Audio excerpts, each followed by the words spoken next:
Welcome, everybody, to Web and Beyond Live for March 30th, 2021.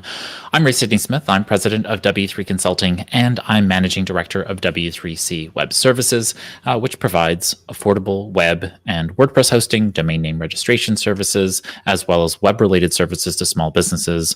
We do digital marketing consultations and other kinds of advisory services. And so, welcome. Web and Beyond Live is really my chance each week to come to you and discuss topical and timely issues relating to digital marketing and productivity technologies. Feel free to ask questions if you're here with me live in the chat. If after the fact you have questions and you're watching the replay, feel free to leave a question in the comments. I'll be happy to try and answer your questions there, or you can head over to our website and fill out the contact form, and I'll try to answer your question in either email or in a subsequent video live stream. And so today I have some small business digital marketing news I wanted to cover, and also really discuss something that I think is really important. So we're going to cover some of the news this week. I wanted to define headless e-commerce because I think this term is coming up more and more among clients and they aren't aware of what it is. So I just want to kind of give you an idea about what headless commerce really is. And then I'm going to end the show with talking about Google Chrome's change to the secure HTTPS and what that means for your website and your business. And then I want to just kind of muse about the idea of, is paid media going away? And we are hearing more and more news about this over the course of the pandemic. And I wanted to just kind of think through where my head is at as it relates to this and why it really matters to small business owners, because I think there's an opportunity there. So let's get into, first and foremost, the concept of a headless commerce site. And so you may not kind of think about this all the time, but sites like Nike, Target, Redbox, Overstock, many sites actually run with what is called headless commerce. And I wanted to define that for you so you had an understanding of what we're really talking about when we talk about the concept of headless commerce. And so when we're dealing with e-commerce allows us to be able to sell things on the web. And it handles a whole bunch of processing pieces, from PCI compliance, which is the secure compliance mechanisms for being able to pay online, to having a payment gateway that allows us to be able to do all kinds of things. There are many parts of the commerce experience, including digital experience. There's content. There's all kinds of things going on. And headless commerce really just ends up being the concept of separating apart that which is the front end pieces of the technology and the back end, or the service end of the pieces itself. And I found a really great diagram that shows this, and so I'm going to bring it up on screen so you can see this a little bit, and I'll explain it for those of you who are listening to the podcast after the fact, and kind of get you aware of what we're really talking about here. So in the news, they were talking about this new headless commerce site called Cord, and Cord is getting some publicity for having raised some seed round. I think it's a Series A funding that they just went through, and they did a rename. But Cord is a headless commerce startup, and in essence, the idea is this, which is that traditional e-commerce really handled front end and the back end together, which allowed for which really created a constraint in terms of what you can do. Think about Shopify. Shopify is a traditional e-commerce site, so you are constrained by the fact that whatever Shopify tells you can do is what you can do. And if they don't tell you what you can do it, then you're really limited. There is a marketplace of integrations, add-ons, and so on and so forth, where you can add to the functionality of Shopify, but in reality, you can only do as much as Shopify will allow you. Headless commerce kind of changes that. In essence, headless commerce says, whatever you want to do on the front end, that's all up to you. What we're going to do is give you a connection to the e-commerce services on the back end, and you do whatever you want on the front end. And that's the idea of headless commerce. This gives us a great deal of flexibility in moving forward. And I think to some extent, many of us have been using some type of headless commerce for time immemorial, since we've had the concept of e-commerce. And so if you think about it from the perspective of, say you had a PayPal button on your website, that's a form of headless commerce. I mean, really all it means is that you are taking the payment functionality and putting it behind the rest of the content you have on your site. So when you hear people bandy about the term headless commerce, you now know what it is. It just means you're separating the front end from the back end, and don't get duped. Don't get fooled by the snake oil sales people out there who go out there and tell you, oh, headless commerce is the future of e-commerce and so on and so forth. It's been around a while. It's great that we have new tools coming in the back end that give us the capability of really manifesting a really great front end design. We want a digital experience that mimics an effective retail physical experience. And you'll hear me say that over and over again, and I really believe that. And so that's great in small business for us to have that small business retail experience mirrored by allowing a lack of design constraints on the front end.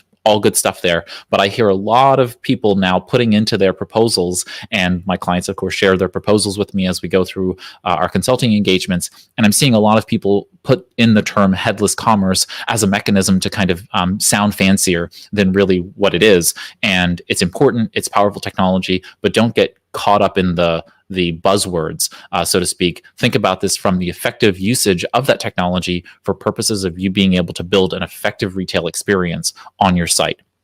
So for example, with a lot of our sites, we're seeing WordPress being the front end, the content management piece of the website, plus the front end web design piece. And then on the back end, people are using things like BigCommerce or PayPal or WooCommerce in order to be able to do the e-commerce part of their business. So that's the headless part. Is the headless commerce is WooCommerce. It is using the back end for being able to manage those e-commerce pieces. So just be aware that you have some flexibility when it comes to e-commerce generally. And now we have this headless commerce versus traditional commerce that is really coming about.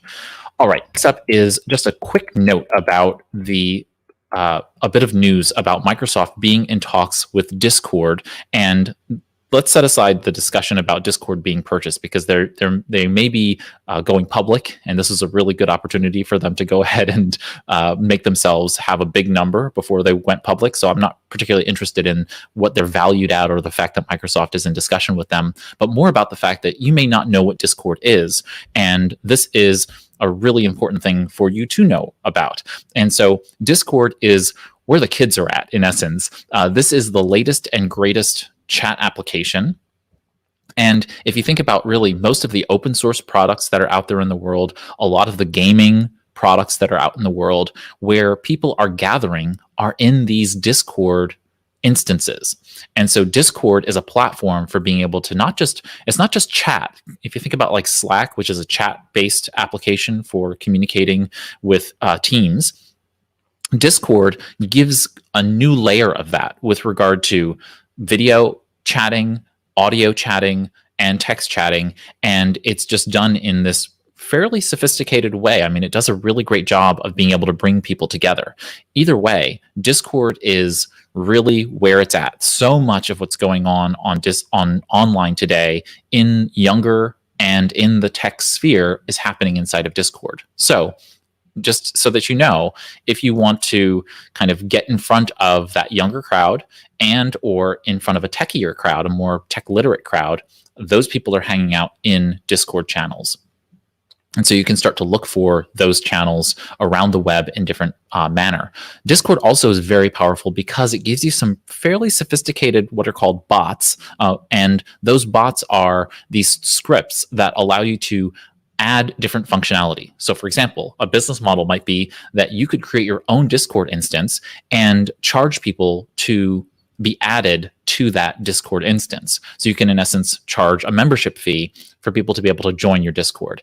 And so there are fairly sophisticated ways in which you can use Discord in this way, and it gives you a full community platform. You're capable of chatting, audio chatting, and video chatting all inside of this, inside of this Discord concept. So just be aware that it exists and that it's a pretty powerful platform. It's not going to go away. And if Microsoft is looking to acquire them, clearly there's a bit of there. And I'm in several Discord channels for mostly personal productivity type stuff that I'm interested in. And, it's a really great platform for doing that kind of community development engagement. Okay, next up is Just a quick bit of news. So Wix and Google have announced a deeper integration. So if you run a Wix website, you are now going to see some new features integrating between your Wix website, if you have a Wix-powered website, and your Google My Business listing. So this is really great for local search. I think it's going to be wonderful for those folks who are running a Wix site. And if you're not running a Wix site, then you don't really have to worry about it. Okay, next up. Facebook is going ahead and trying to launch a new version of Instagram that will be for under 13 crowd. In essence, they've put together some back of the napkin ideas in terms of building out an Instagram that would be safe from a privacy and safety perspective for children. But otherwise, we don't really know what's going to happen out there. I'm going to pay attention to this story and see what happens over the next 6 months. But we may start seeing the beta-ing, the beta testing of an Instagram that would be designed specifically for the younger crowd, which would be, I think, really fantastic for them, the children who want to be able to engage in a safe private space. I'm not quite sure how, like with YouTube Kids, how this will really pan out for businesses who are trying to get in front of a younger crowd safely and morally, kind of ethically in front of those children for marketing purposes. But we'll see how that goes. There's been a lot of backlash around people trying to hire, say, TikTok, social media engagement influencer type folks inside of organizations. Like Hasbro was looking for basically a TikTok person to come into their, I don't even know what you call the role, kind of a social media manager for TikTok specifically for their Nerf brand. And they got a lot of flack on social media for trying to hire someone to influence the under 13 crowd.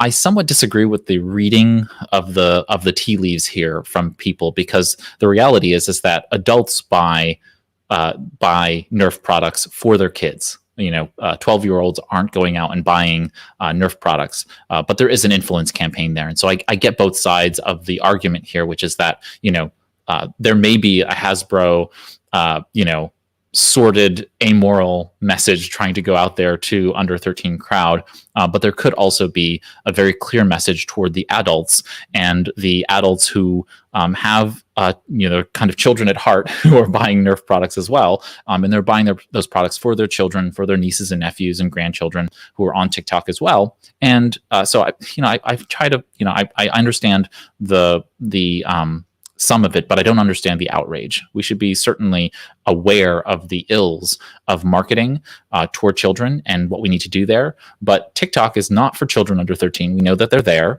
and that's a problem for TikTok to deal with, not for marketers to deal with necessarily. So I think we should be a little bit more balanced in our discussion and discourse around these issues, and people get just really outraged, and the kind of righteousness that comes out from people, I don't think is positive and productive. It certainly isn't going to affect Hasbro. They're going to do what they want anyway. But we in small business really need to be tempered in the way in which we kind of see these things, look at these things a little bit more balanced, because we need to take heart to the methods that are being used and actually take them to our own advantage where they're possible. And of course, following our own ethics, our own values as it relates to it. But we can't get so heated about everything because it just goes ahead and leaves us no room to be able to have positive, productive discourse.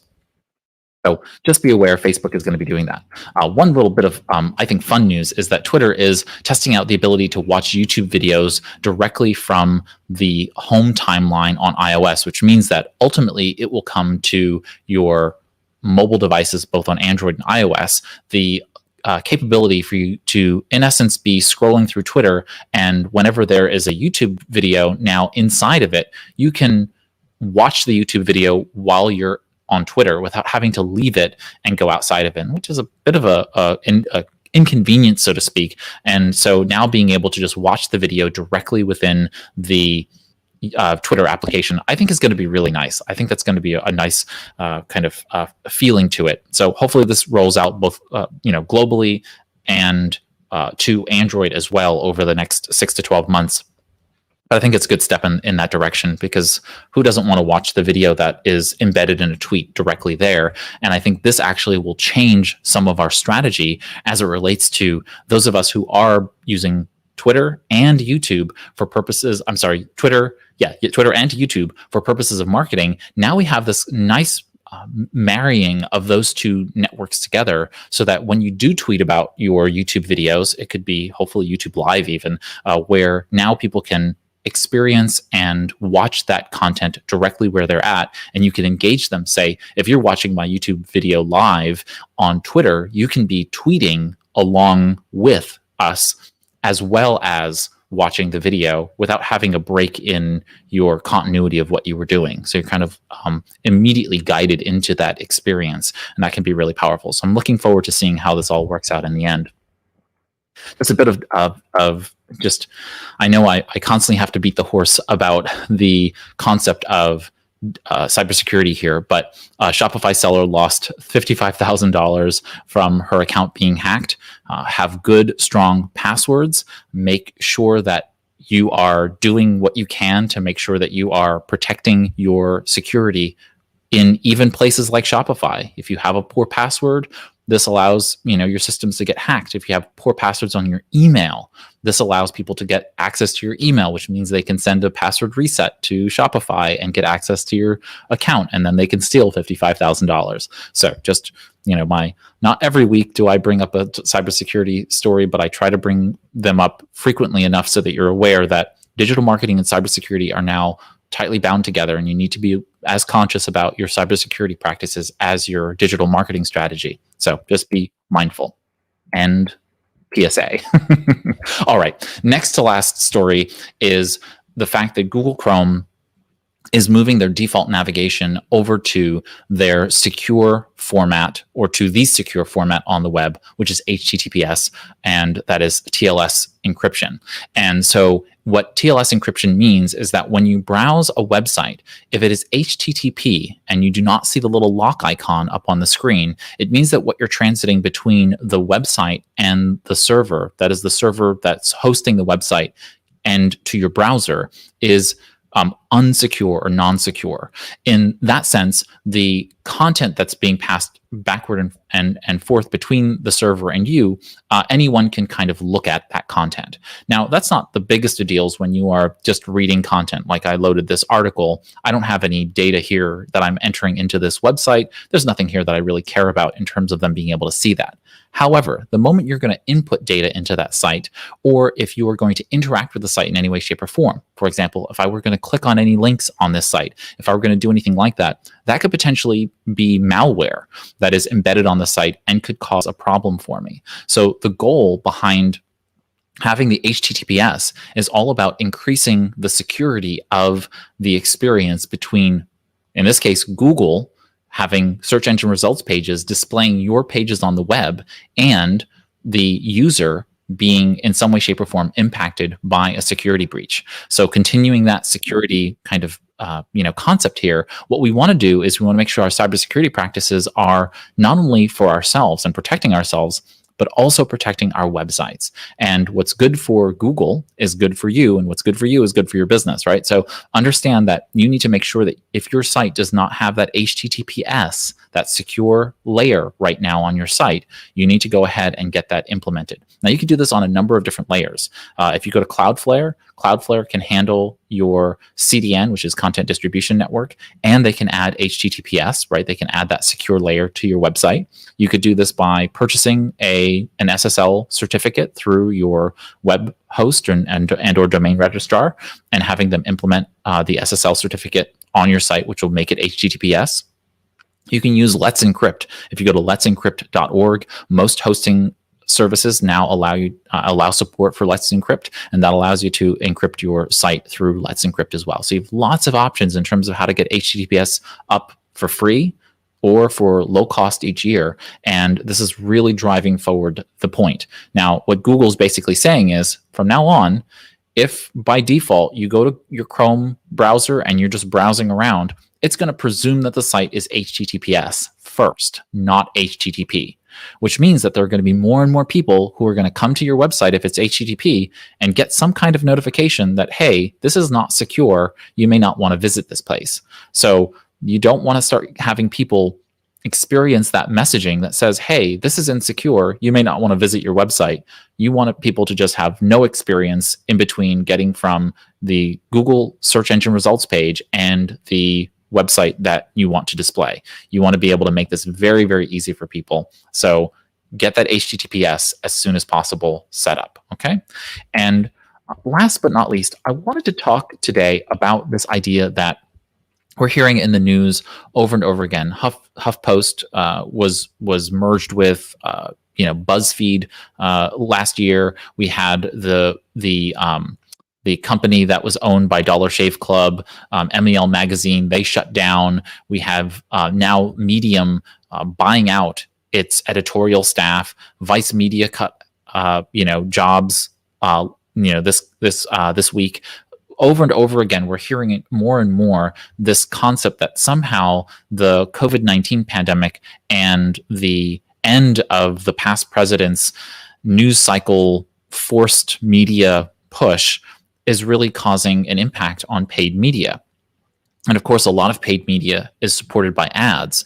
And so therefore, there is some multi-factor impact on the industry by virtue of this. Now, yes, I think there's some extent to which the past president and his use of the media to be able to push a message really did make the message, the media cycle, go into hyperdrive, right? And there's constant news about the past president that really drove the news cycle. At the same time, though, the reality is that paid media has been on the decline for years.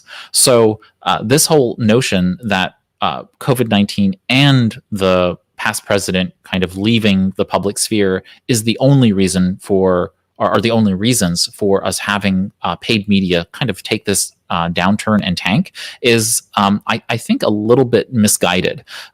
What I see here, though, is multiple things that we need to be considering as it relates to our own businesses, which is that paid media is a great opportunity for small business.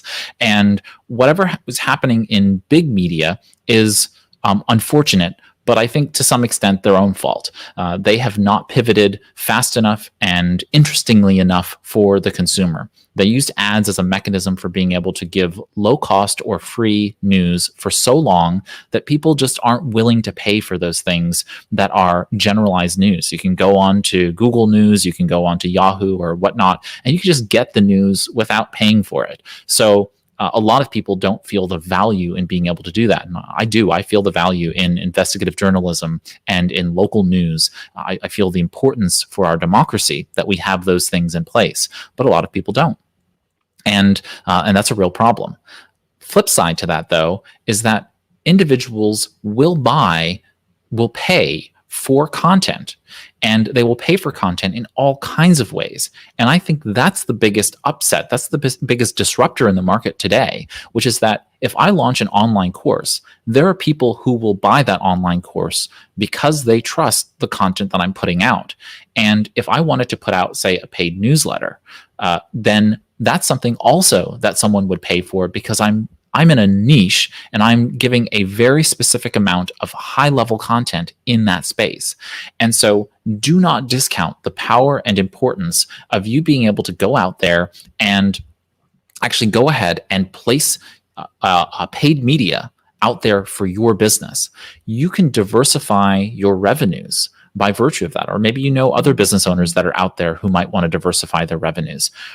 Do not take this paid media getting big media, global media, getting a kind of kick in the pants and seeing them drop as a mechanism for small businesses not being able to go into that market and actually doing well.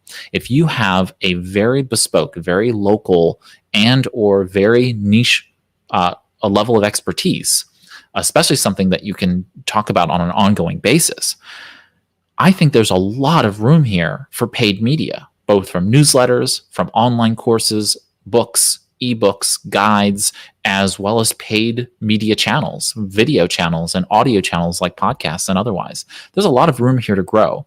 generally how I think about it is that if you're doing content for purposes of getting people from that social network or that outward Google traffic content to your site, you're giving that content away for free, because what you want is those people to come to your site and then for you to sell them a product or service. That makes total sense. But for those of us who really traffic in knowledge, there is some level to which we may also want to level up our content creation to a value that then becomes a complimentary tier and then a paid tier, a premium or a fee-based tier. And there's nothing wrong with that. And I think there's a huge market, especially since we see big paid media, that is large conglomerate paid media, really taking a hit here because they aren't creating experiences for people in addition to just the content. And this is where I think the rub is so important. Content must be binded with community, and that community experience is what allows us to be able to grow to a premium level that I think that the paid media is not paying attention to. Some are, some are doing lecture series, some are doing these calls where you can call in and basically hear directly from the reporters who are covering the stories and seeing some of the behind the scenes stuff. But if you want to do a paid tier of your content, I think the paid tier almost must, absolutely must include some level of community. It can be an asynchronous community where it's a message board or people can communicate with each other. And also, it could also be something live. I'm much more likely to do something that is, here goes a level of content where I may be presenting content, but now, say in a webinar style format, people can now join and ask questions and engage with me live and get those questions answered, and also have that interaction with other people. They are paying for access not just to me, but to the community itself. And so there is a lot of opportunity here in the paid media space that I think we are missing the boat on, because we hear a lot of this discussion about the news organizations and periodicals being, being challenged by the fact that they can't figure out their business models. That's on them. For us, we need to remember the fundamentals. Community, content, begets cash flow, right? Community and content together are what we're looking for. And I've been talking about this for the past decade, and I will continue talking about it because it makes sense. We want to make sure that our community and our content are connected together, and that's what actually drives our cash flow, whether that's to a product or service that we're selling directly to that community, or whether it's us then grading up and charging some premium access level to content as well. So I hope that's useful and helpful for you in terms of thinking through these pieces. But I know that we're seeing a lot of news about that, and I wanted to just kind of comment on that as well. We are coming up on our time together today, and so I just wanted to note for all of you, we have new events that will be being published. I know I've said that a few times now this past month, and we haven't yet gotten it done. I've just been extremely busy in the office, and so we are going to be putting out our webinar series, and this is our twice monthly series. We're going to just have one, I think, in April, and then we'll go to a semi-monthly, twice monthly schedule. So we have a whole bunch of really wonderful topics we've got outlined for everybody this year, and so that will be getting announced hopefully next week when I go live on Monday. I'll let you all know about that. And of course, we have our Web and Beyond community. You can feel free to join us in the community. We're small and nascent right now, but we're really going to be growing as we make our way forward into the next couple of quarters, including having a very large event dedicated just to you all. So we're looking forward to doing that. So you can go ahead and join us at www.webandbeyond.community. And so join us there in the community. It's free to join, and you can ask questions and really engage with the rest of the community there. Like I said, we're small now, but hopefully we'll grow over time, and we will grow over time. And I'm looking forward to having you join us there. And Robin's joining us in the chat, and she's saying cybersecurity is an important issue. Thanks for highlighting those articles. Another great mix of small business current content. Right, thanks. You're more than welcome, Robin. Thanks so much for joining me, as always, in these live sessions. And so with that, take care, everybody. I hope you have a wonderful rest of the week. And we've come to the end of our time together. If you've enjoyed the live stream, feel free to click the thumbs up icon. That really helps us make new small business friends. And so thank you for doing that. If you have a question, feel free to leave a comment on the video. You can also tweet or message us at W3Consulting, W3Consulting on Twitter. You can join us on Mondays. Typically, we had to change it this week because of some scheduling issues, but typically we're going live on Mondays at 11 a.m. Eastern. And then otherwise, thanks so much for spending this Web and Beyond live with me. I'm Ray Sidney Smith on behalf of W3 Consulting and W3C Web Services. Have a great week ahead, marketing your small business on the Web and Beyond.